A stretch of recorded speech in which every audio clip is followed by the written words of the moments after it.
You are listening to Christian America Ministries Worldwide, a weekly shortwave radio program and online podcast dedicated to uncensored, politically incorrect biblical teaching. To learn more about Christian America Ministries, visit our website, christianamericaministries.org. And now the broadcast.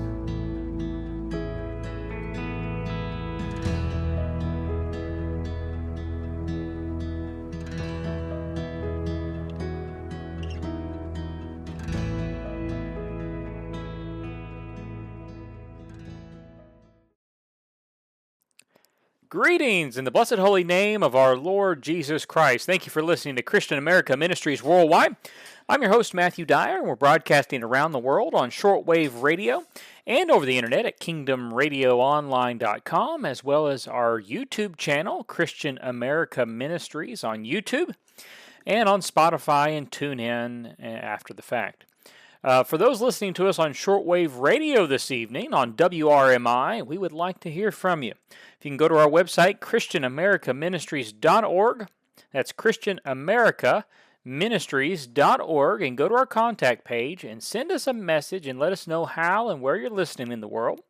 And if you send us your address, your mailing address, I'll send you a free copy of my book, The Dispersed of Israel, free of charge, just as a thank you for taking the time to fill that reception report out. Like I say in every broadcast, or at least most of the broadcast, we cannot look at analytics and algorithms and so forth when it comes to real old-fashioned radio. And this is an old-fashioned radio show. We are on shortwave radio once a week currently, and not just a podcast. And we go around the world. I've heard from people that have heard this program in multiple countries, all the way across the other side of the continent, up into Canada and elsewhere, and we enjoy doing that. And I really appreciate my supporters out there that have donated to this ministry this past year to keep this radio show and the other things that this ministry does continuing and flowing. Things have grown, and we've been on the air on shortwave radio for over 2 years now, and we've had basically a new radio program almost every week since then. There's been a few weeks where we had to replay the previous week for whatever reason, but that has happened very little over the past 2 years. So I'm hoping to continue that, and your donations help. I just want to throw that out there. Being on the radio and getting the interviews and everything together and taking the time to do these radio broadcasts isn't free. It takes time and money to do it, and I really appreciate those that have taken value in this ministry and what we've put out and contribute to it. So I really appreciate that. Before we get started with our subject in the radio broadcast today, I want to remind everyone of the upcoming online Bible conference that Christian America Ministries is hosting. It is going to be December 27th, this upcoming Friday, starting at 12 p.m. Central Standard Time. And it's going to start around 12 p.m. Central Standard Time and go to about 6 or 7 p.m. that day, and then start back up the following day, December 28th, around 11 or 12 in the morning, and go through for the rest of the day. And the theme of this online conference is Who is True Israel Today? So I have got 12 different Bible teachers and pastors that are going to be presenting messages concerning who is the identity of true Israel in the Bible. I have Pastor Kevin Reed of America's Promise. He preached a really good message titled From Old to New, the Ultimate Bible Road Trip. And then I have Pastor Ken Kimball, who preached a message concerning the migrations of Israel. And then Pastor Ken Davison from Northern Ireland, he preached a message, The Marks of Israel in the Bible. And then Brother Jason Uzzle preached a message, The Identification Marks of True Israel. Ted Weiland preached 2 messages, one on who are the Gentiles, and the second, Yahweh's marriage, divorce, and remarriage of Israel.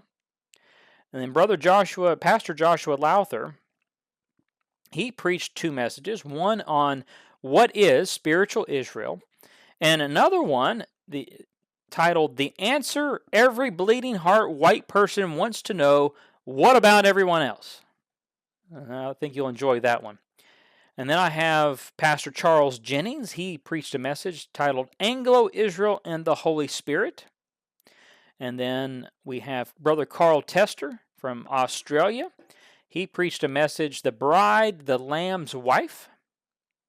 And then we have Brother Joe Glisson from Mississippi. He preached a message titled, What is a Biblical Jew? And then I'm going to be preaching two messages. I'm going to be preaching one on why does Israelite identity matter? And is Anglo-Israel a new doctrine? Also, forgot somebody. We have two other men. We have Pastor Breton Bushoff from South Africa. He's going to be preaching a message titled The Modern Day Signs and Evidence of Israel in Connection with South Africa. Should be a very interesting message. Maybe a little bit unique compared to the other messages, but he's from South Africa, and I'm sure it's going to be a very interesting topic. Also have Pastor Robert Phillips from the UK, or in England. He's going to be preaching two messages titled Our Covenant Heritage Part 1 and 2. And I think it's going to be a really good opportunity and a tool to share the Israel message and get the basic message out there to people that have never heard it. And who knows, people that may already believe it, they may learn some stuff that they didn't know, but this is designed for new people. It's designed for people that have never heard the message, so you can invite your friends and family, maybe invite them to watch it from their house, invite them over to your house and watch it with them. And we're going to have this message laid out, and I think you're going to enjoy it. So that is this upcoming Friday and Saturday, December 27th and 28th. It's going to be streaming live on our YouTube channel. So it's going to be as a stream. It's free. You can go there on Friday, the 27th or 28th, and watch it. And you can also go to my website, and on the very top of my website, on the right side of the page, you'll see a little banner for it. You can click that, and gives you all the information for it, and you can find out more. You can share that page with others as well. So very exciting. I hope that you all will tune in, and my plan, Lord willing, is if this is a successful conference, if everything goes well, I'm going to do more of these online conferences in the future on a variety of different subjects. In this radio broadcast, I'm going to be touching on Acts chapter 17, verse 26, concerning the one blood passage. But before I do that, what got me into thinking about all this is there has been some drama out there in the Reformed Baptist circles, and concerning race and kinism and interracial mixing and immigration and things of that nature, and even history, like concerning World War II and things like that. Very strange how all this came about. And I could not begin to try to piece together some of the drama that has come about with it.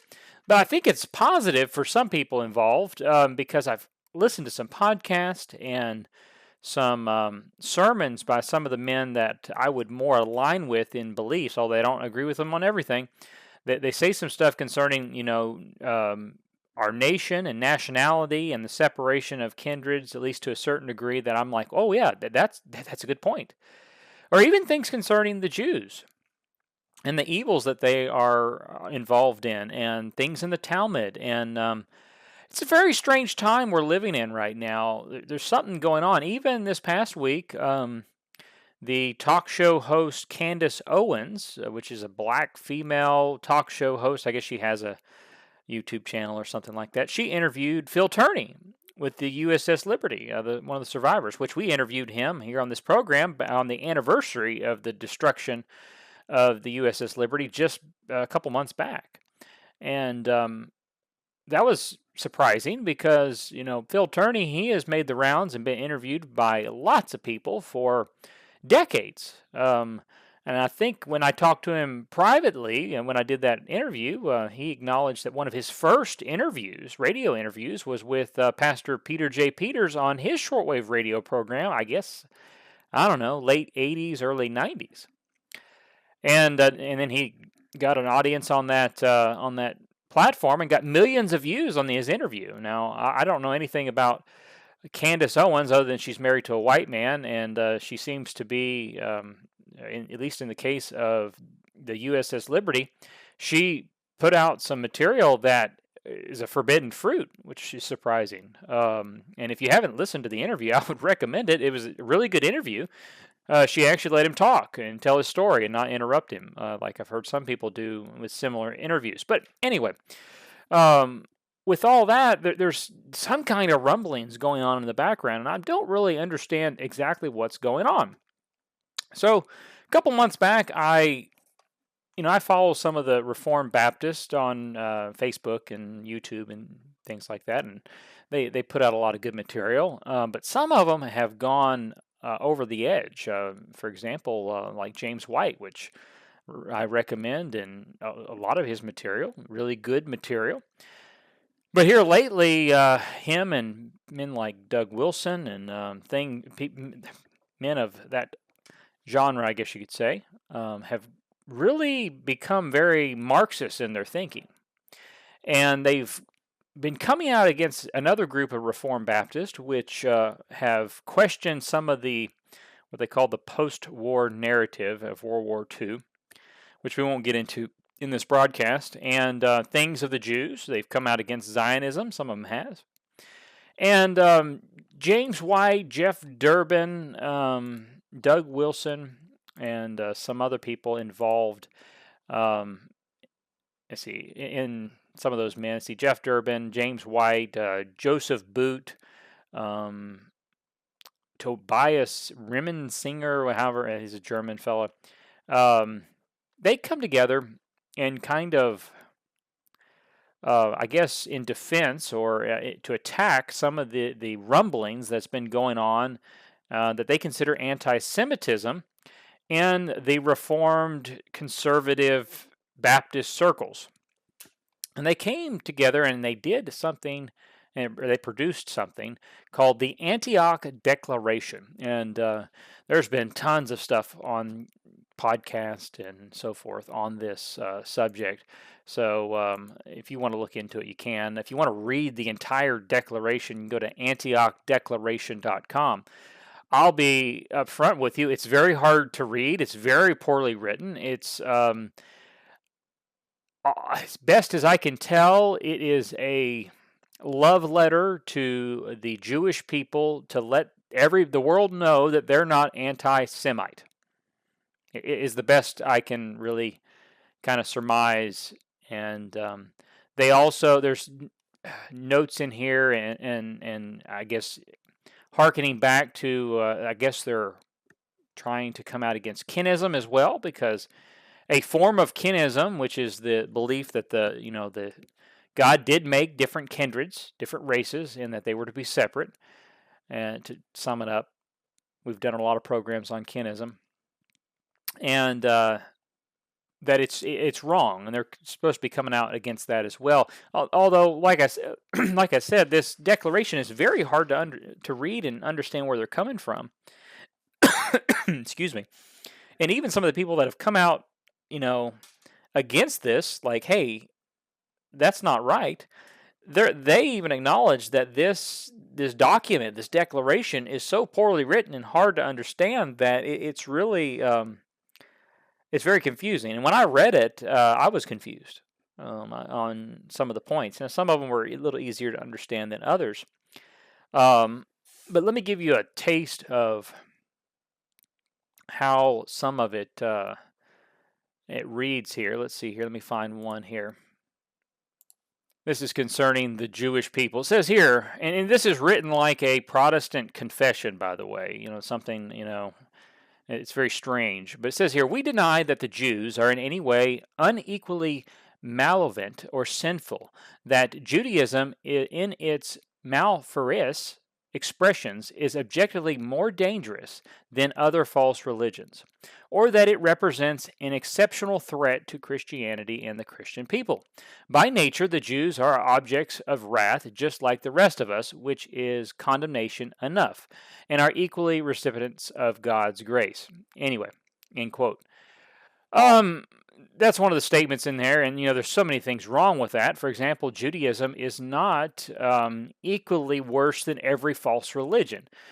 For example, Judaism has a whole lot more power than I don't know, Scientology, for example.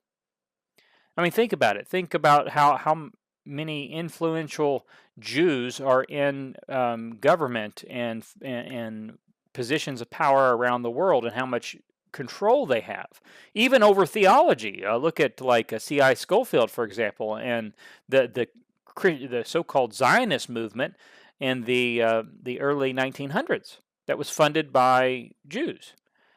To say that they are equally as dangerous as someone like the Jehovah Witnesses is insane to acknowledge. So um, that's a very confusing statement. I think I don't think they were quite thinking about it. I mean, there's religions out there that have 8 people out in the woods. They are not equally as dangerous as Judaism. Just like comparing, I don't know, let's say Judaism with I don't know, Jehovah Witnesses, Mormons, things of that nature. And there's arguments that can be made from lots of different angles, but that's kind of how this is written. And there's even one in here that speaks of how basically if you do not accept the post-war narrative or the post-war consensus that came out after World War II, that it's basically a fellowshipping issue with them, which is interesting how they would do that. But I don't want to get into this a whole lot because it's just a piece of garbage, honestly, is what it is. I don't want to give it much attention.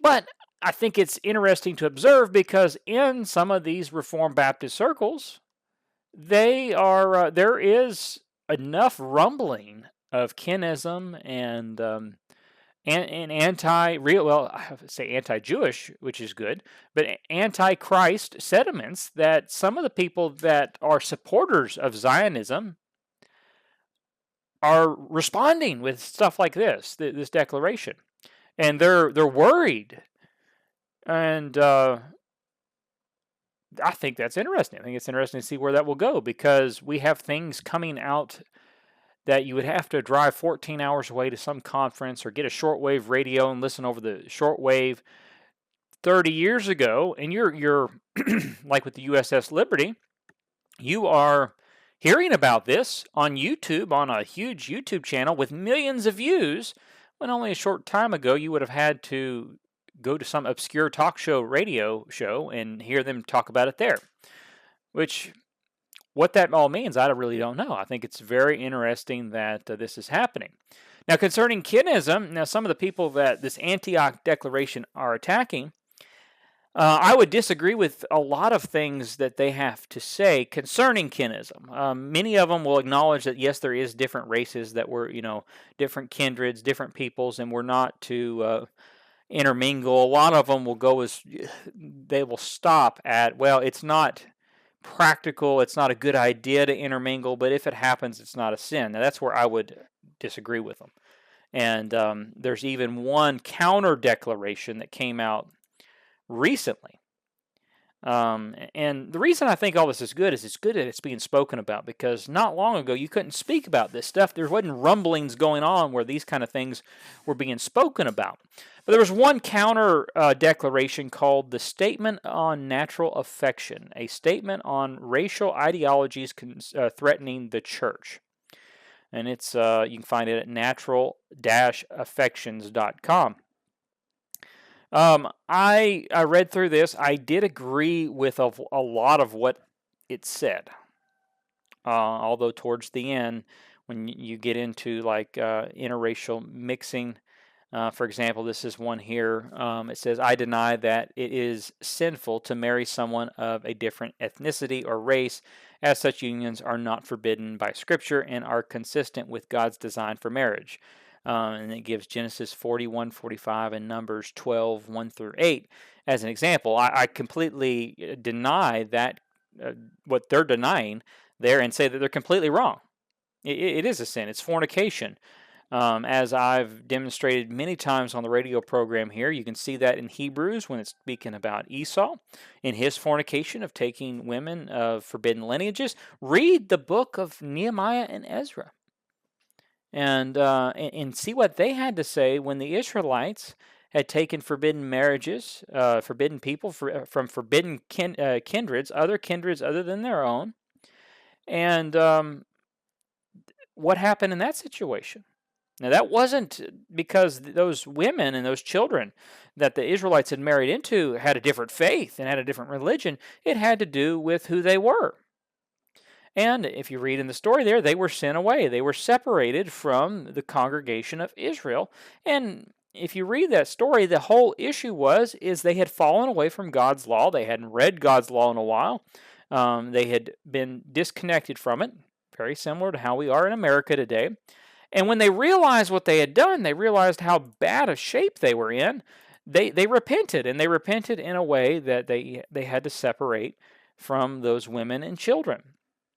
Now, it wasn't the women and children's fault that the Israelites disobeyed, but they had to suffer the consequences of what repentance had to do. And, I even spoke with the man via Facebook this week. He was talking about things like this, and we were going back and forth, and he would be what I would consider, he calls himself a kynist, but he's much lighter on the subject than I am. He doesn't consider interracial marriage, mixing, a sin either. And I asked him about Ezra and Nehemiah, and then he said, well, those are extreme circumstances, and maybe at some time in our future it may get extreme again, and we have to do something like that. So basically, until the boat is almost sunk, don't worry about it, in a nutshell. So anyway, this counter declaration was written by a man named Joseph Spurgeon, which I found out he is in an interracial marriage. So of course he would say that I deny that interracial marriage is a sin, because he's in it. So there's a little bit of conflict of interest in here. So some of the people that were being attacked by this Antioch declaration came over here and signed this declaration, which, like I said, not everything in it is bad.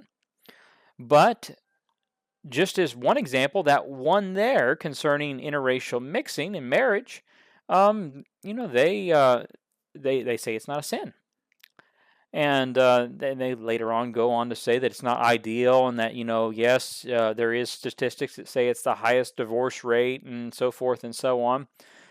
But I find it interesting that a man that is in interracial marriage is writing this declaration, and nobody's batting an eye at it. I don't understand that. But regardless of that, it's just interesting, all these things going on, and the discussion that is going on amongst these people that identify in some form of kinism, which I'm currently working on a book on this subject, what is biblical kinism, or the case for biblical kinism, and I hope to have it done in a couple months. I'm working on it. I'm getting close to getting it complete, because I think it's a very important subject right now in our land, especially with all this rumbling going on in some of these circles. And I've wrote this book. I'm writing this book to be an introductory guide, I guess you could say, or introductory message on this subject. And in the book, I point out that, yes, it is a sin. It is fornication, which falls under the seventh commandment concerning adultery. So for those out there that are maybe, and there's a lot of stuff going on Twitter or X, and in fact, I even made an account recently just so I could go over there and read some of the, I guess you call them tweets now, I really don't know. I don't have a whole lot of time to go over there and read a lot, very little. Some of these men, these doctors and pastors that get on there and argue, I don't understand where they have the time to do it, because it just takes so much time to get on there. But and go back and forth and have a conversation with those people and argue and debate. So with all that being said, I really don't know what's going on, other than I think it's very significant. I think it's something that we need to be in prayer for some of these people that are waking up to some of the things that are going on. They are saying things that are not normal for these people to say, and much of it is very positive. So we need to be in prayer for these people, and we need to hopefully reach out to some of them and be a light to them, and and help them along the way, because some of these people are waking up to this whole one race theory that it is not true. And that's kind of the subject of the broadcast today, is I wanted to look at Acts chapter 17, verse 26, because that is where a lot of people get the one race theory, and that's what I call it. And we've all heard people make the statement that, usually in defense of, someone comes along and says race mixing's wrong, or immigration's wrong, or something of that nature. And they reply, well, we are all one race, the human race. And they say that with such authority that it's like it's in the Bible. It's like it's a quote from Scripture. And I haven't really been able to discover exactly where that quote originated from. It's not very old. But a lot of people have made those statements, that statement that we are all one race, the human race. And if you were to challenge them, and say, please take me to somewhere in the Bible and show me where it says that, they would probably go to Acts chapter 17, verse 26. If you have your Bibles, let's turn there. It's a really good scripture to be familiar with, because if you are a kinist, if you do believe in the separation of the races, that God made each race specifically, and He intended it to stay the way that He made it, and He didn't want it to intermingle with other races and destroy that creation that He made, and that He does not advocate interracial mixing. I think it's a sin, it's a transgression. Like I said, go read Ezra and Nehemiah, and you read the language. It was a transgression. It was a sin that they committed, the Israelite men of those days. But Acts chapter 17, verse 26, it says this, and hath made of one blood all nations of men, for to dwell on the face of the earth, and hath determined the times before appointed, and the bounds of their habitation. End quote. Well, first off, we have this statement here, and hath made of one blood all nations of men. And that's where they really focus on. They never do really focus on the latter part of the verse that says, and hath determined the times before appointed and the bounds of their habitations. They won't really focus on that. One blood, all nations of men. And what they'll say is this scripture is saying we are all one DNA. We're all one genetic race. We are all, all nations are one genetic people, one blood, is how they would say that. They never do really address that the word nations there is ethnos, where we get our word ethnic and ethnicity. That's that word there, which nations in itself, the true meaning of nations is a specific people, kindred, and in a specific land. So even the word nation, we'll use it to like the nation of America or something like that. No, within America there is multiple nations. Now you could call it a country or a land, but within America there's multiple nations, ethnicities, groups of ethnos that are here. That's what makes up a nation. Now, if you may be familiar, back in 1999, there was a book written entitled One Blood, The Biblical Answer to Racism by Ken Ham and a fellow named Weiland and Batten. If you're interested in that book, and if you have a copy, and that's what your go-to is, I really would recommend you track down a copy of Not of One Blood by Charles A. Wiseman, which is a rebuttal to that book. And actually, I just remembered, you can listen to this free of charge as an audiobook at tearingdownidols.com. Our brother Paul Matergene did an audiobook of that book not that long ago, and you listen to it for free. So if you're going to tout One Blood, the biblical answer to racism, you need to go over there and listen to Charles Wiseman's book, because he challenges everything in that book and does a really good job with it. So in that book, on page 53, it says this. There's this statement here. Quote, "The Bible does not even use the word race in reference to people, but does describe all human beings as being one blood. Acts 17:26. This, of course, emphasizes that we are all related," end quote. Now, they strangely enough, in the book One Blood, The Biblical Answer to Racism, they really don't address Acts 17:26 much at all in the book. They just kind of use it as a theme to build this narrative of we are all one blood, one DNA, one race, even though even science, if you examine the blood of people, literally that's not true.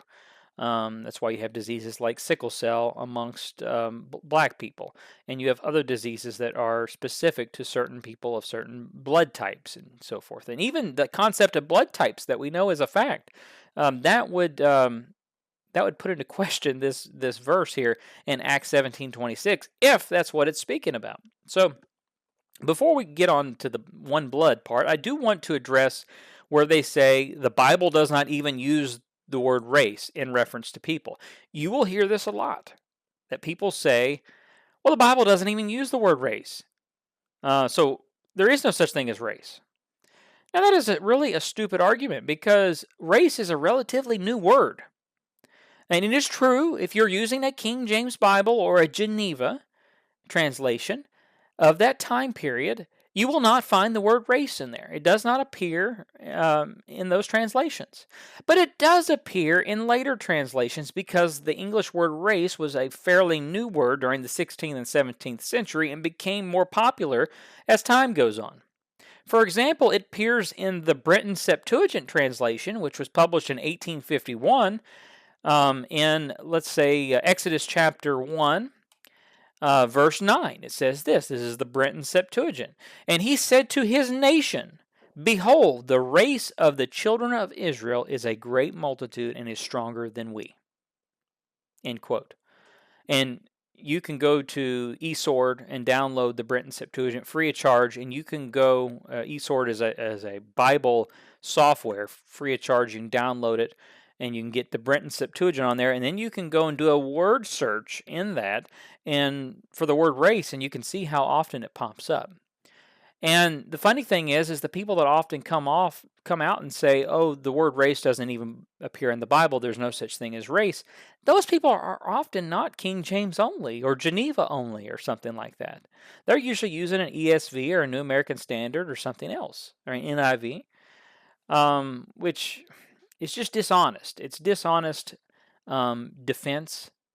And I want to point out in the Brenton Septuagint, just as an example, the Greek word there in Exodus chapter 1, verse 9, is genos. It is the word genos. I don't know for sure, but I would imagine that's where we get our word genes from, because it is defined by the Oxford Dictionary of Classical World this way, quote, the word genos was widely and variously used in Greek of all periods to denote species, genus, sort, category, birth, kin, race, lineage, family, generation, posterity, etc., end quote. Okay, so yes, in some translations, the Bible doesn't have the word race, but in all translations of the Bible, either Septuagint or the New Testament Greek, you do have the word genos, and there's the definition. Now, James Strong, in his exhaustive coordinates of the Bible, defines genos this way, quote, G1096, kin, abstract or concrete, literally or figuratively, individual or collective, born, country, diversity, generation, kind, kindred, nation, offspring, stock, end quote. Now, if you were to go in the dictionary and look up the word race, I imagine you would find very similar definitions to that word right there, genos. Now, this Greek word genos appears in the New Testament, in the book of 1 Peter, concerning the Israelites of the dispersion, and it's translated as generations in the King James Version. Go to 1 Peter chapter 2, verse 9, says this, but ye are a chosen generation, a royal priesthood, a holy nation, a peculiar people, that ye should show forth the praise of him who hath called you out of darkness into his marvelous light. Now, I examine this in detail in my book, The Dispersed of Israel. I talk about this verse in genos and the dispersed, and I did a verse-by-verse series in 1st and 2nd Peter as well, how that book was written to flesh and blood, bone of my bone, flesh of my flesh, Israelites. But it's interesting, in the King James it says generation, but the New American Standard, the Legacy Bible, the Amplified Bible, the English Standard Bible, the Christian Standard Bible, the Hallman's Christian Standard Bible, the American Standard, the English Revised Version, Young's Literal Translation, the Apostolic Bible Polyglot all translate this Greek word genos as race in this passage here. So those who say that the Bible does not use the word race as an argument for saying that the Bible does not teach there is such a thing as race and different races is a complete straw man argument, and very dishonest in my opinion, because it just depends on what Bible translation you're using. Now, when I was pondering this week, I thought about, this whole word game here. It doesn't use the word race in the King James, so therefore it doesn't exist. But the Greek and Hebrew words that are used, for example, like the Hebrew word that is translated kindred in the Old Testament, or in this case, genos, and others, they are defined in the context of the Bible and how they're used as race. That's why Sir Lancelot Britton, when he did his translation of Exodus chapter 1, verse 9, he felt necessary to use the word race there. And he was fine. I understand. You understand what he is speaking of there. You could have used the word kindred. The kindred of the children of Israel is a great multitude. The race of the children of Israel is a great multitude, and we all know what's being said there. But I was thinking about this word game that sometimes people play, and I thought about William Tyndale, because he translated his Bible into English in 1535, and it was the first English translation, complete English translation of the Bible. And William Tyndale had to create, you could say invent, English words for some of the Hebrew and Greek words, or Hebrew specifically, and what we're speaking about here. He had to create them. And if you're not aware of this, I think you'll be shocked, because they're pretty big words. For example, the English word Passover did not exist in the English language until William Tyndale invented it when he translated his Tyndale Bible. Think about that. He invented it. Another word is atonement. He invented that word. He had to create a word in order to try to describe what was in the Hebrew in the English language. Now, no theologian in his right mind would argue that there was no such thing as Passover before 1335. Before 1535. Because they would understand that Tyndale took the Hebrew word for Passover, Pascha, and carried the meaning into the newly developed English word Passover the best he could as a translator. The same goes for words like genos. Because the concept of race, kindred, and peoples are embedded within the Greek and Hebrew words of the Bible, if you examine the context, you can carry it over and say, hey, we can use the word race, because race is a newer word, and it is describing the same thing as kindred and stock and offspring in this context of what's being used in the Bible. So the argument here that the Bible doesn't use that word, so therefore it doesn't exist, is very foolish. Very foolish. We could say the same thing about Passover before 1535. And nobody would say that. Now, if there truly are different races, and race does appear in the Bible like we just examined there, why would Paul say that all nations are one blood? That's the question we want to look at. Now, before we answer that question, I want to point out that the Greek word for blood in this passage here, rendered in Acts chapter 17, verse 26, does not appear in most biblical manuscripts. It is what you'd consider a tested word.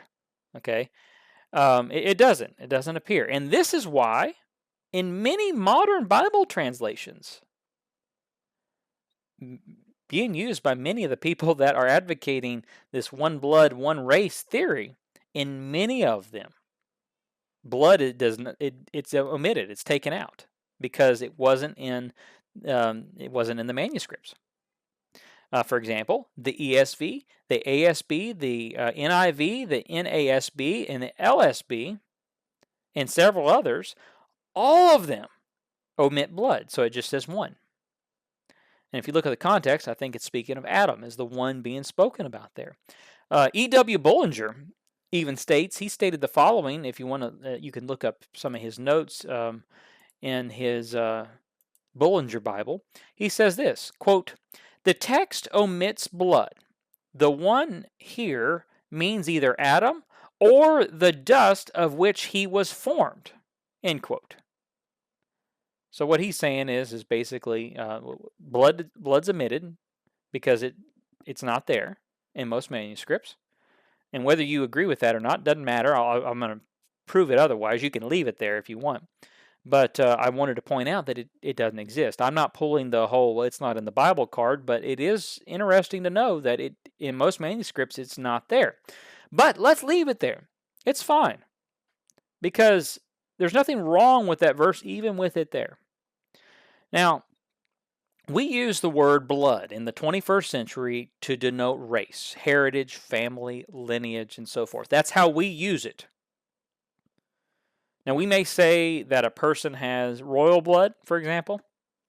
Somebody that's related to the royal family in England, we would say that person has royal blood in them because they're related by family to the English royalty. I could say that myself. Way back in my genealogy, I am related to several monarchs in Europe. I could say I have royal blood in me is how we would use that. Or you may say to a person that has a ancestor who was a Cherokee Indian that person has Cherokee blood in them. Or we may say to a person that is mixed blood, referring that they have parents that are one mother of one race and one father of another race, we may say that person over there is mixed blood.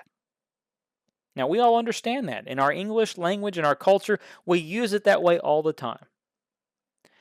The issue with that, the issue with our common usage of this word blood in that way, is the Bible never uses the word blood in the same way we do today. Rather, the Bible uses blood to mean a life source of all living men and even animals, not one's heritage. Let me repeat that again. The Bible does not use blood to speak of DNA, genetics, heritage, family, genealogy, seed, posterity, or anything like that. It's speaking of life. And let me give you some examples. Get your Bible. Let's go to Genesis chapter 9, verse 4. And it says this, "But flesh with the life thereof, which is the blood thereof, shall ye eat." Shall ye not eat? Let me read that again. "But flesh with the life thereof, which is the blood thereof." So, the flesh that has life thereof, which is the blood thereof. Simple as that. Here's a verse that's a little easier to understand. Leviticus chapter 17, verse 11. "For the life of the flesh is in the blood, and I have given it to you upon the altar to make an atonement for your souls. For it is the blood that maketh an atonement for the soul." Now, we all know that if you nick an artery and you start bleeding out, we all know for a fact that the life is in the blood, because if you don't stop that bleed from gushing out, your life will be over. And Leviticus 17:11 will be proven true. But hold on, we have a few more verses here to look at. Let's see here. Deuteronomy chapter 12, verse 23. It says this, "Only be sure that thou eat not the blood, for the blood is the life, and thou mayest not eat the life with the flesh." End quote. There it is again. For the blood is the life. Now, another one here. Jonah chapter 1, verse 14. Says here, "Wherefore they cried unto the Lord and said, Beseech thee, O Lord, beseech thee, let us not perish for this man's life, And lay not upon us innocent blood. For thou, O Lord, hast done as it pleased thee. End quote. Now, in this passage in Jonah, they're speaking about, they don't, if you read the context of the story and what's going on there, they don't want to throw him overboard and be guilty of his innocent blood. And right before that, they're speaking of the man's life. You see, all those examples, and you can look up more, just search the word blood in the Old Testament, and you'll see how it's used. It's always speaking of life. And it's used either a life or sacrifices, which go hand in hand. Now, none of these can be taken to mean a person's heritage, kindred, or race. Not one verse here. It would not make sense. You could read Jonah 1:14 like this. Let us not perish for this man's life, and lay not upon us innocent heritage, race, kindred, and so forth. It doesn't make any sense. And we know it doesn't. Even today, we would use the word blood to speak of life. For example, we would still say that, if someone was murdered, we would say that man has murdered that person and spilt their innocent blood, or things of that nature. And we're speaking of their life, not their kindred, not their race or ethnicity or anything like that. And we all know that our life is in our blood. Blood carries oxygen, vitamins, antibodies, electrolytes, and so forth through our body. If we have no blood, we have no life. So what Acts 17:26 is saying is all men have the same life force, the essence of life. And that's true. And we can even say that about animals too. They have the same life force, life essence, as we do. If they bleed out, they're going to die as well. So that's what's being said. Not that everyone is all one race, all one same race. And then even that's, if you use that interpretation, you have a conflict there because it talks about boundaries and setting appointed places. So it's not what it's speaking about. Now, the Bible does use a certain phrase to mean exactly what people say Acts 17:26 says. And the same way we would use blood to denote heritage. And I'll show you several verses here. Let's go to Genesis chapter 2, verse 23. And it says here, and Adam said, this is now bone of my bone and flesh of my flesh. She shall be called woman, because she was taken out of man. End quote. Let's look at another one. Genesis chapter 29, verse 13 through 14. It says here, and it came to pass when Laban heard the tidings of Jacob, his sister's son, that he ran to meet him and embraced him and kissed him and brought him to his house. And he told Laban all these things. And Laban said to him, surely thou art my bone and my flesh. And he abode with him the space of a month. Another one, Judges chapter 9, verse 2. Speak, I pray you, in the ears of all the men of Shechem, whether it is better for you, either that all the sons of Jeroboam, which are 70 persons, reign over you, or that one reign over you. Remember also that I am your bone and your flesh. End quote. Let's look at two more. 2 Samuel chapter 5, verse 1. It says this, and then came all the tribes of Israel to Jacob unto Hebron, and spake, saying, behold, we are thy bone and thy flesh.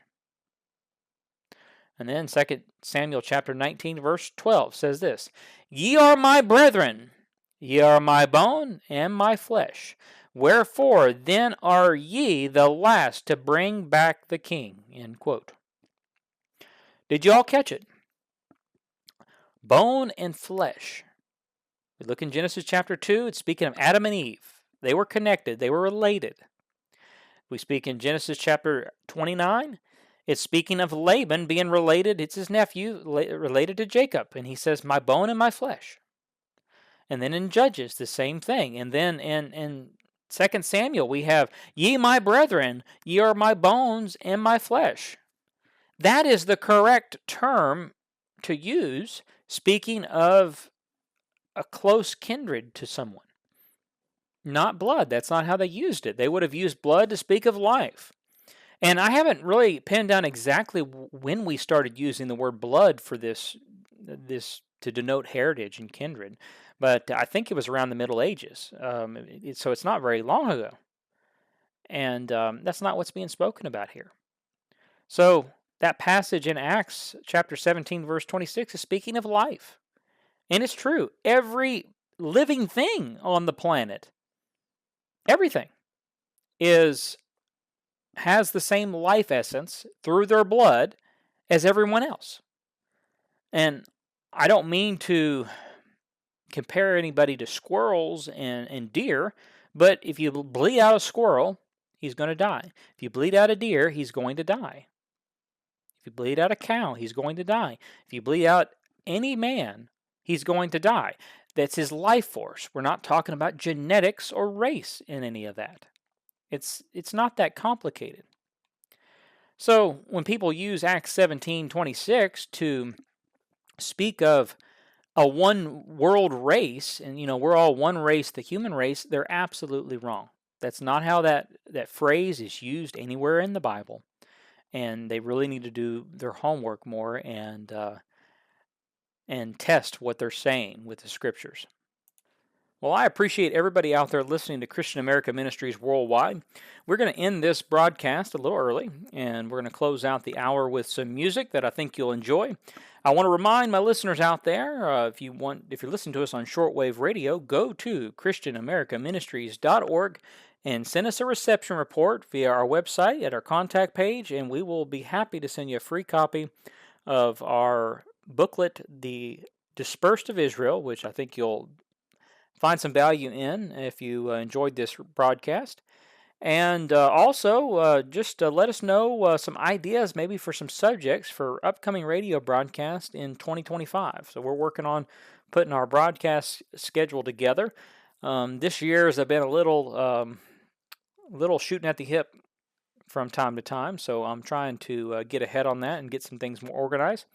So anyway, thank you for listening to Christian America Ministries. My name is Matthew Dyer. I've been your host, and we're going to close out this hour with a song.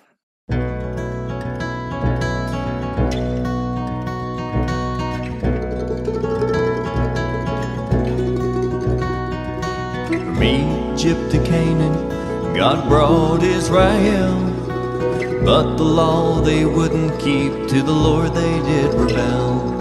His captives forced east to the land of Assyria, there'll be no Savior till the day of Yeshua. No longer called Israel, no longer in their land. They broke covenant with the God of Abraham. Not my people, lo and me, they were the lost, lo and me.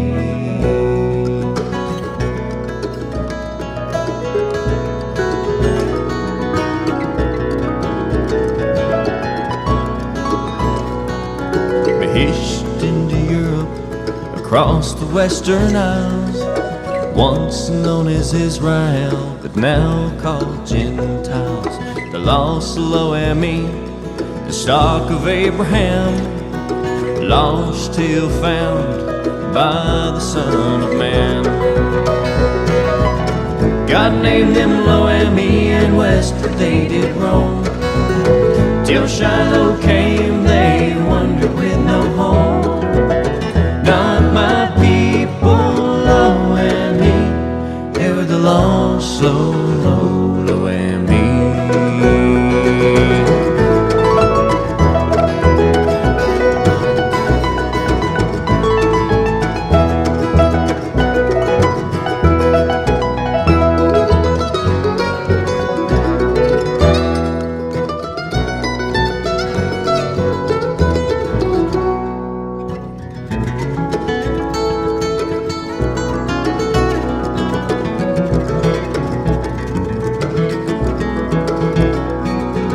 Indian and Greek, barbarian, Anglo-Saxon, Franks, Scandinavians, the lost, lo and me, but not the Jews. From the lost 10 tribes, many nations grew. God named them Lo-Ami and West, for they did roam. Till Shiloh came, they wandered with no home. Not my people, Lo-Ami, they were the lost, Lo-Ami. God named them Lo-Ami and West, for they did roam. Till Shiloh came, they wandered with no home. Not my people, Lo-Ami,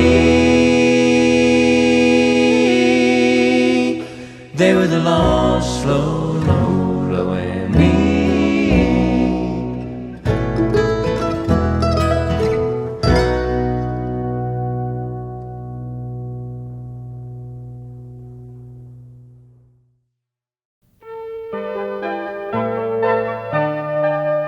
America, you once revered the name of God.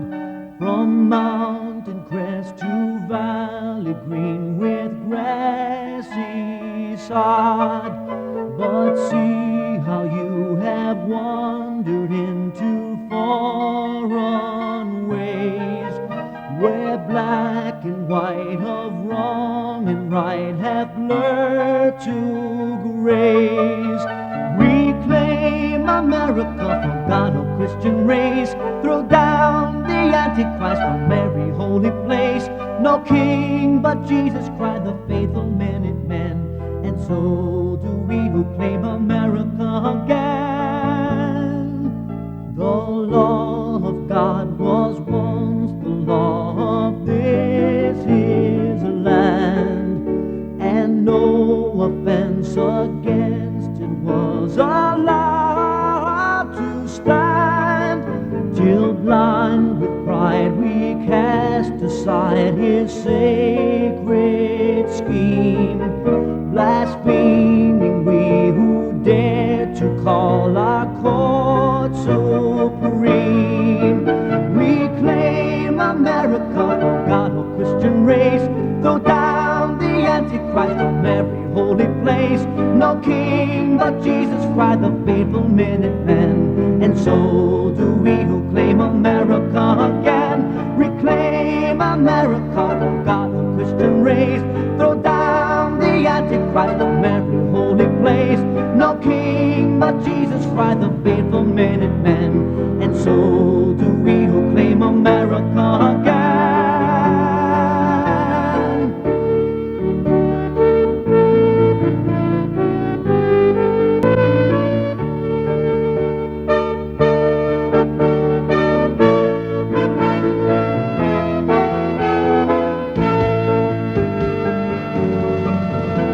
Reclaim America, oh God, oh Christian race. Throw down the Antichrist from every holy place. No king but Jesus Christ, the faithful Minutemen. And so do we who claim America again. Reclaim America, oh God, oh Christian race. Throw down the Antichrist from every holy place. No king but Jesus Christ, the faithful Minutemen. And so do we who claim America again. Thank you for listening to Christian America Ministries. If you are blessed by this outreach ministry, please consider going to www.christianamericaministries.org to our contact page and donating to our radio ministry to help keep this program on the air. We appreciate your support.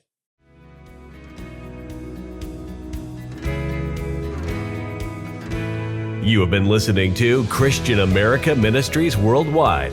Come back next week on Shortwave Radio or on the internet for our next broadcast. To learn more about Christian America Ministries, visit our website, christianamericaministries.org. Thank you for listening.